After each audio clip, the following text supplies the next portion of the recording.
Good day, America and the rest of the world. Xander J. Hobson here, comedian, director, and producer of boxing documentaries and trolls to those who need trolling. This here is another episode of Hell for Leather News, brought to you by the Brilliant Artist Movement. Folks, do me a favor. I'm trying to grow the platform, so please subscribe, like this video, share it, and by all means, leave a comment in the comment section because I enjoy checking out the feedback from these videos that I make, as well as exchanging opinions and points of views with you all. So anyway, the first step toward justice has been taken in the murder of Senior Airman Roger Fortson. The sheriff's deputy who shot Roger Fortson, Eddie Duran, has been terminated from his job. After a lengthy and thorough investigation, it has been determined that the excessive force that the deputy used was unwarranted. Now that we can put a name and a face with the murderer, let's take a look at Eddie Duran.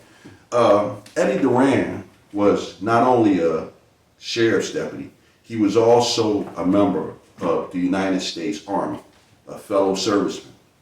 Eddie Duran served from 2003 to 2014.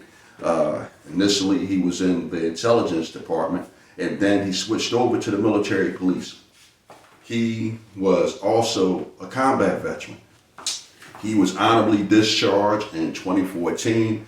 He then sought a career in law enforcement, and he served on the Florida Sheriff's Department from 2015 to 2019, where he resigned from his post to follow his wife out to Oklahoma.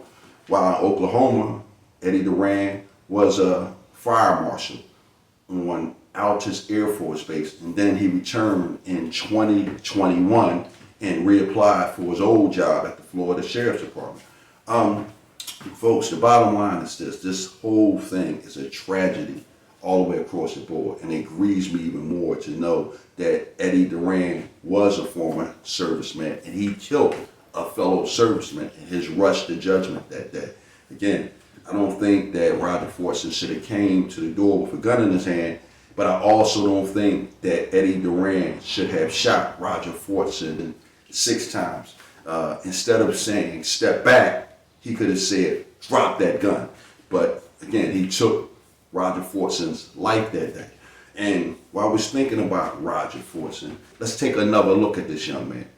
Senior Airman Roger Fortson, he was a good kid, and he was an excellent serviceman. I watched his funeral online, the entire funeral, and as I was listening to his friends and his co-workers give an account on his life, I felt closer to this young man. Again, I am a former Air Force aviator on C-5 cargo planes. It takes a lot for an African American to excel in any of these jobs. Believe it or not, prejudice still exists, but Roger Fortson was an excellent serviceman, and he was excellent in his job.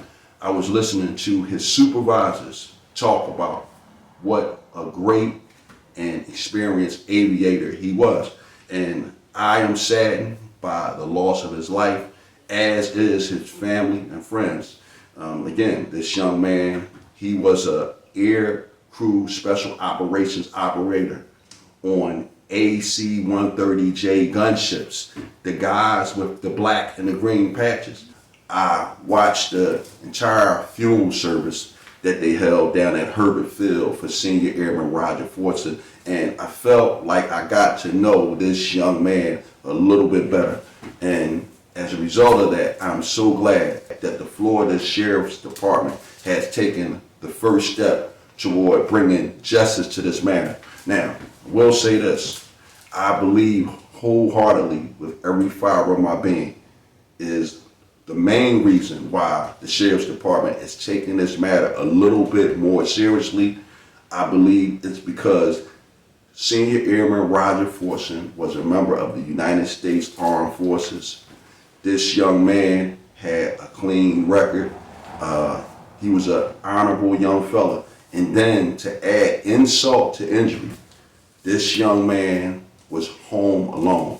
Again, I read that report. The individual who called in the report or who called in the complaint, it seems that they embellished what they were saying because they insisted that they heard Senior Airman Roger Fortson scuffling with someone. And when they called in the complaint, they called it in as if someone's life was in danger, only to discover after this whole incident was over that Senior Airman Roger Fortson was home alone.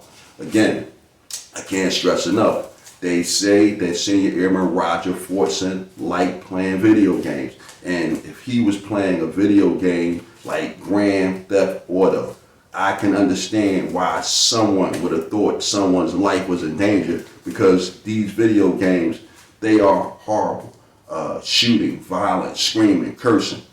So there is a strong possibility that the person who called in the complaint heard the things that they heard. But the only problem was they were on a video game, and this whole incident resulted in Senior Airman Roger Fortson losing his life all over a misunderstanding. Folks, as I get ready to close out this broadcast, I want to extend my full condolences to Senior Airman Roger Fortson's family and friends. And with that said, I'm done with it.